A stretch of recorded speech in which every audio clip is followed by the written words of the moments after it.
While we're waiting, I'll just, I know there's a couple more reporters here, so I'll just do a quick run of show again. Sorry. No, please, take your time. I don't know how, it's my first time. Don't know how this is supposed to go. The only person you shouldn't trust is me. You should try to put it on that one, though. Yeah. Whoop! Do I do like this? Here, come around this way. Put it there. Thanks.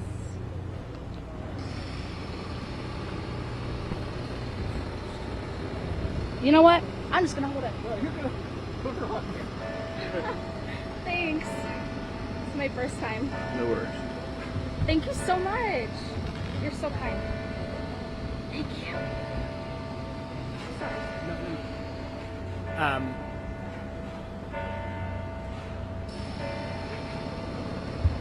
Is that still on? Just very quickly going to go through a run of show while we wait for, I think, one more reporter. The family will be joining me. The only person we're going to introduce by name is the aunt. Her name is Renee Meredith, spelled R-E-N-E-E. Last name Meredith, M-E-R-E-D-I-T-H. Ronald Silver II was known to his loved ones as Ronnie, so you'll hear him referred to as Ronnie.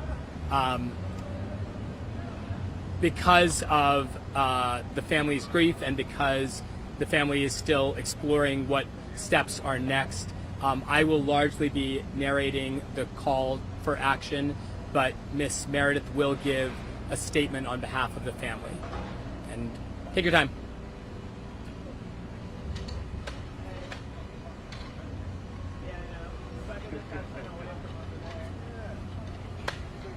I say this with love to all of the families I've represented.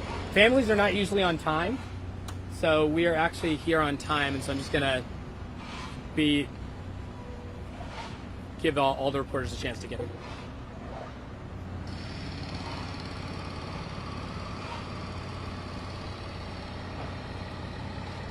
As I also mentioned, I will be reading from a letter that we will provide to anyone who needs it, which is the offer letter that Mr. Silver received in October of last year that began this fateful journey.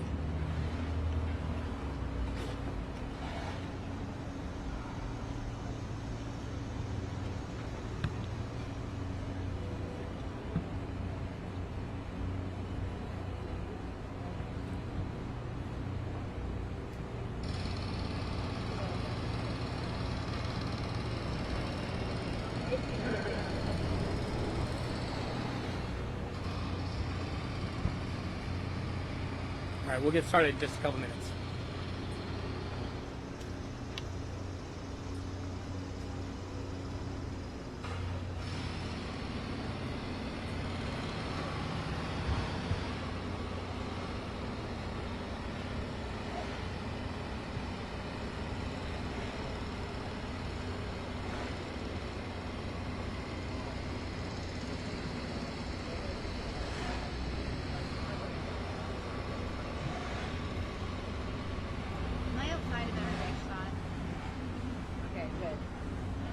face for radio, not TV.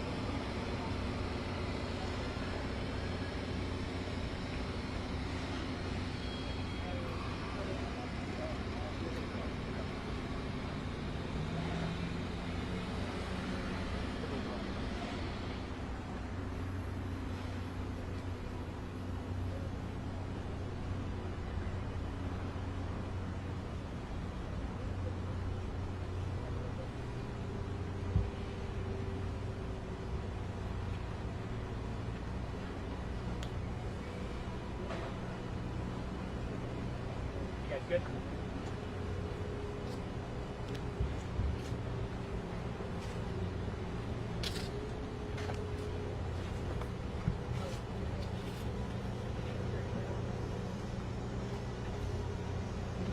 Can I get the kids up front?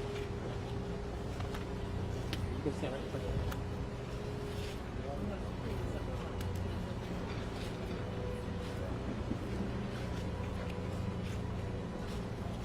Wait, just get down here.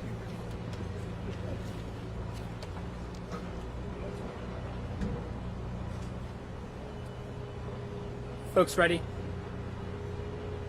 Are you guys ready?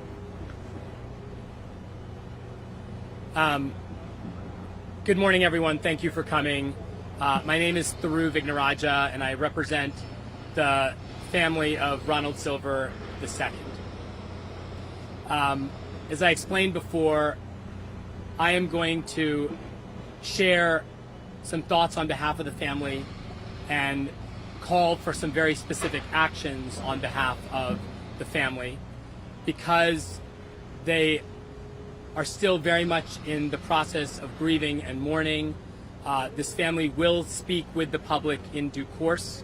I know they want to do that, but today you will hear from Miss Meredith, who is Ronnie's aunt, in a prepared statement that she will read after some remarks. I will then also take some questions. What the public already knows is that Ronald Silver II was a DPW worker who worked an early morning shift on a very hot day and died of hyperthermia, overheating, heat stroke, on a day that was flagged by Baltimore City as a code red emergency heat advisory. What the public already knows is that just some 2 weeks earlier, the Inspector General issued a scathing report based on complaints filed in early June by other DPW workers warning of inadequate water, ice, and air conditioning at the facilities and the trucks in which these men and women were asked to work. What the public already knows, honestly, is that Ronnie Silver's death is an absolutely preventable tragedy. It should never have happened. There were 100 ways to make sure it didn't, and it was only because of a failure to respect the basic dignity and humanity of a trash man that this family had to hold funeral services for Ronnie Silver II on Friday. What the public doesn't know yet is that Ronald Silver II wasn't just a DPW worker who died from heat stroke at the age of 36. He was also a son, and a brother, and a cousin, and a nephew, and a fiancé, and a father of 5 beautiful children. What the public perhaps doesn't know yet is that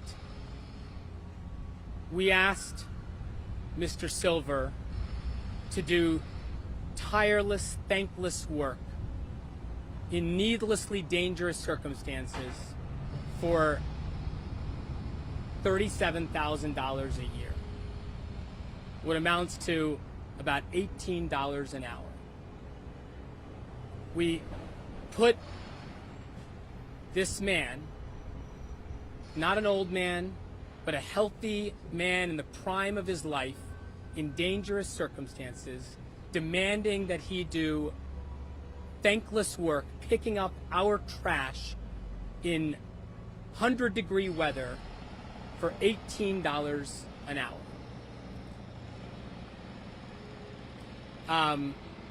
Inhumane is the tip of the iceberg. Cruel, unjust, profoundly unfair. But this family is grieving and mourning in part because they loved him so much, and in part because this was so avoidable. They are breaking their silence because they want answers, and they want answers now. They have asked me to relay 3 requests to the public and to our public officials on their behalf.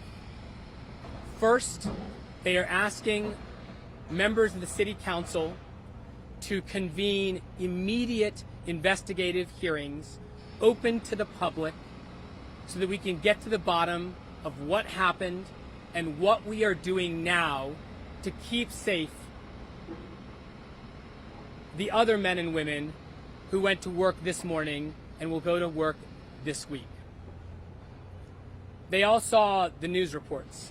They all saw our public officials hold the press conferences. But they want more than platitudes and press conferences. They want answers. They want action, and they want it now. A statewide investigation is a wonderful step in the right direction for the workers who are going to be toiling in the hot summer heat next summer. But it's August. It's hot today. It's going to be hot this week. We are far from seeing the end of our summer, and those investigative hearings need to happen this week or next week. They don't do our workers any good if we do them in the dead of winter. They need to happen now to draw attention to the issue, and because this family wants answers now. The second thing they are asking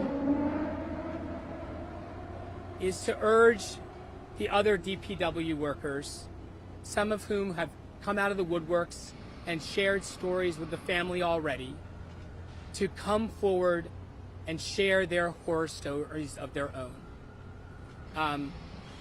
It was June 2nd that a complaint was filed with the Inspector General that caused her and her office to investigate the facilities at Bowley's Lane and Cherry Hill.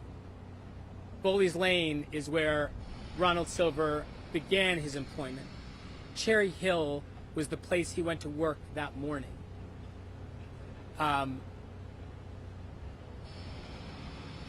Those DPW workers that were brave enough to try to sound the alarm to the Inspector General, they did their job.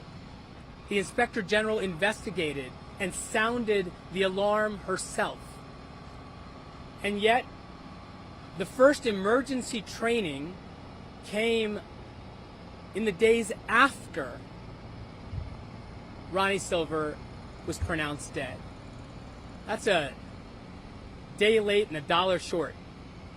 It is not enough to do things after the tragedy unfolds. You have to do it to save people's lives when you can.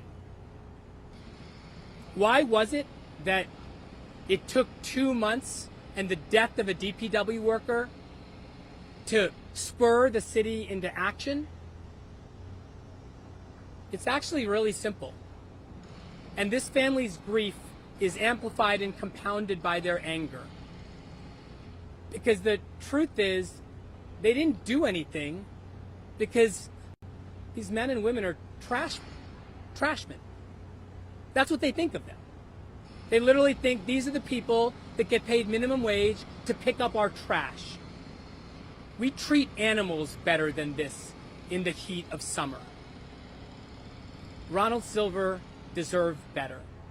And those DPW workers who had the courage to step up and share their stories, we are asking for all of those other DPW workers with horror stories of their own to come forward. Perhaps they need to share their stories confidentially or anonymously. We know that reporters can accommodate that, and we know that the family will accommodate that. As an attorney, I am assuring those DPW workers that they can speak to us in attorney-client privilege. They can reach us and reach the family at Thiru@justiceforbaltimore.com. So if you're a DPW worker that has seen the cruel toxicity that the politicians allude to, if you are one of the DPW workers who saw the complaint filed with the Inspector General and said, I've seen that on my own watch, please share your stories. It is the way we will make clear that what has happened, frankly, for years, should never happen again. The last thing the family is asking for is for the mayor or DPW to appoint someone as a liaison to this family to provide information in real time directly to us. It's not your fault that the family is hearing what happened to their loved one from the media, from social media, from neighbors, and from Good Samaritans who stepped up. That's not the way it's supposed to be. The people that were at the helm, on whose watch this tragedy unfolded, are the people that ought to take responsibility now for keeping this family up to date. They are begging for transparency, and they are begging for answers, and they are begging for action. There is much more to this story. We are only seeing the tip of the iceberg. And I know I am grateful, and I know the family is grateful to see so much interest from the public and so much outpouring of love and support from the community. But it can't just be one press conference.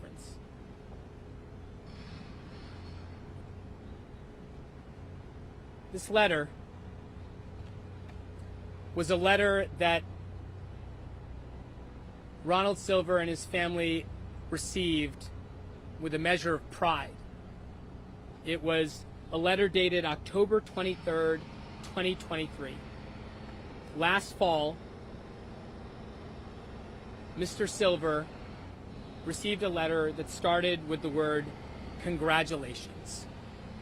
The DPW is pleased to extend you an offer of employment as a solid waste worker starting on Monday, October 30th. Mr. Silver was to report to the Abel Woolman building for a DPW welcome experience. It will start promptly at 8 a.m. It explained that he would have to pay for his own parking, and it explained that he would have to work from 6 a.m. to 4 p.m.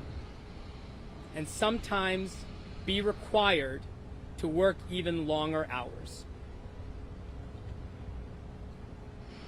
It explained that his base salary would be $37,242 a year. For a 40-hour work week, it's about $18 an hour. Despite the fact that this meager salary, not enough to raise 5 kids, not enough to be the supporter that he wanted to be for his fiancée and for his parents and for his uncles, it was nevertheless a source of pride for this man. Because even at the age of 36, Ronald Silver had become the patriarch, the protector, and the provider for this family. He was the pillar and foundation of this entire family. They are lost without him because of the role he played in his life. And they are committed. They're hell-bent on making sure that the last time you hear his name will not be because he is one of the climate change casualties of 2024. A man who needlessly died on the streets of Baltimore begging for water after picking up people's trash in 100-degree weather. They want him to be the catalyst for change. They want him to be the reason that this never happens again. I'm going to take your questions, and I know how important it is for me to have the families speak in their own voice. Perhaps as early as later this week, no later than next week, a number of the members of the family will share their personal stories. I will be in touch with you about private interviews that they are open to doing with many of the outlets.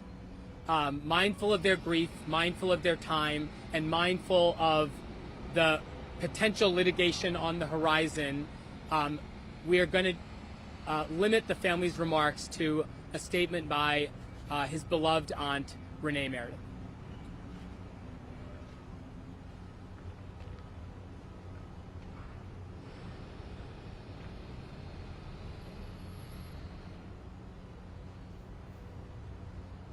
Thank you so much, Thiru. My name is Renee Meredith, and as he stated, I am Ronald Silver II's aunt. I am making a statement on behalf of our family. Our family is furious and heartbroken.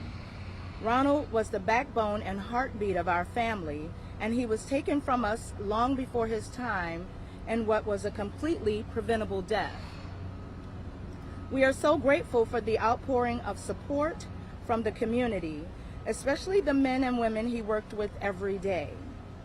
Please know we just had funeral services for Ronnie on Friday. We are still grieving and healing, but we find comfort and strength in our faith, in our family, in support from the community, and in our memories of Ronnie.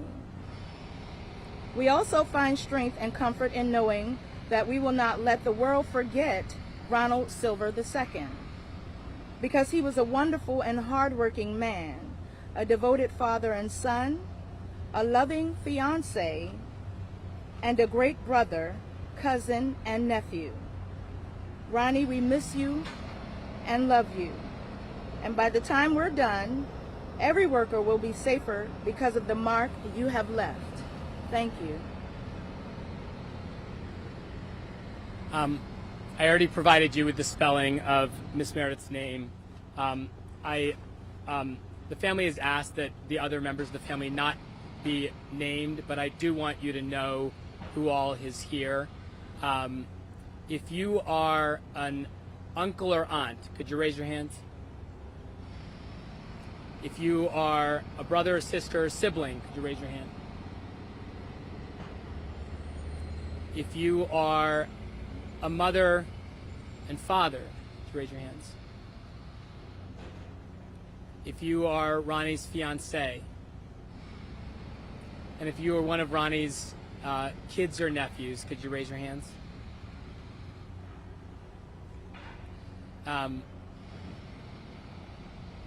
He was loved. He is loved. The heartbeat and backbone of his family. Renee, you couldn't put it better. We know this family is on the early days of a long journey, but they find strength in one another, and they appreciate the outpouring of support from the community. Let me go ahead and take a few questions. Are you prepared for a class action lawsuit? What type of information is the family looking for from City Hall? To be perfectly honest, lawsuits are not the family's priority right now. They are exploring all legal options. What they want right now are answers and immediate action. We are still in the middle of the summer. There are still people who are picking up our trash with an emergency training that we don't know whether the Gatorade and the water only shows up when the Inspector General gets there that morning. They want to have immediate hearings, not in October, not in November, not celebrating the 2-year anniversary of when he started, but frankly the 2-week anniversary of his death. That needs to happen this week or next week, because the public needs to know why it is that code red emergency heat advisory and 100-degree weather was not enough to make sure that everyone 2 weeks after the Inspector General sounded the alarm wasn't being kept safe and hydrated and aware. Have city leaders reached out to the family at this point? Unfortunately, no. And I know that one of the things they do want, they don't need platitudes and press conferences. They don't need calls of sympathy. They want somebody to be responsible for providing this family with information. They're a little sick, again, not your fault. They're a little sick of learning about what happened to their loved one in media reports. They're a little sick of learning what the city's going to do in press conferences.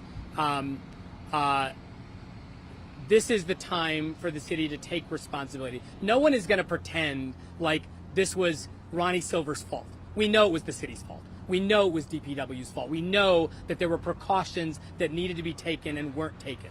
So we need somebody to step up and start mitigating the disaster that they have created, and that starts with honest, immediate, transparent information. How did they initially learn of his passing? Was it after the media as well?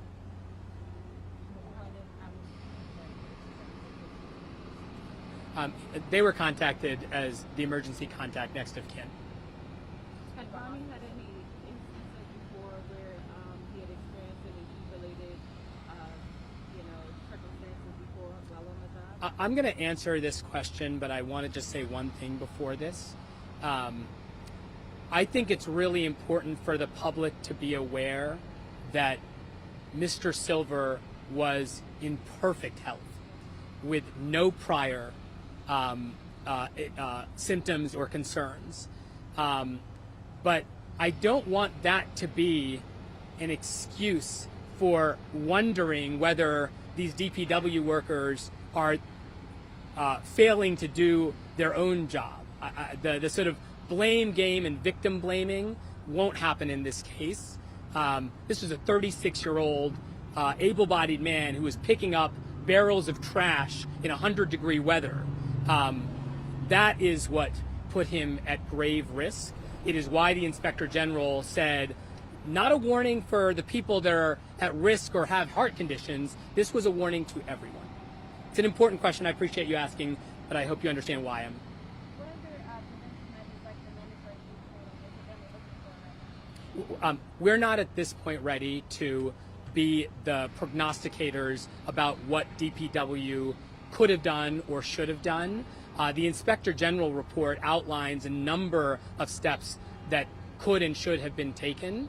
But in order for us to know what could have been done, we need to know with a little bit more detail what happened. And all we're hearing is from neighbors and fellow workers. And a statewide investigation that results in a report next summer is not going to provide the clarity and candor that this family deserves. Are you able to talk more about the circumstances leading up to his death that day and like whether supervisors were notified and what? Leah, we don't know enough at this point. Candidly, the family knows very little more than you, and candidly, most of what they've learned is from you. I think that's one of the reasons why one of their 3 requests is to have information relayed directly to them, so that these fathers and mothers and kids are not learning it from the media. Follow up on her question. Has the family or anyone been able to speak with the coworker who was with him prior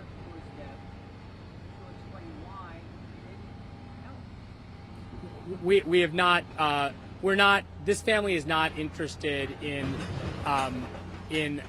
accusing anyone of not doing anything until they know what happened. And right now, we just have a preliminary account that's been published in the media. But did anybody reach out to them? We have not reached out to anyone yet. So to be clear, the mayor has not called with or met with the family.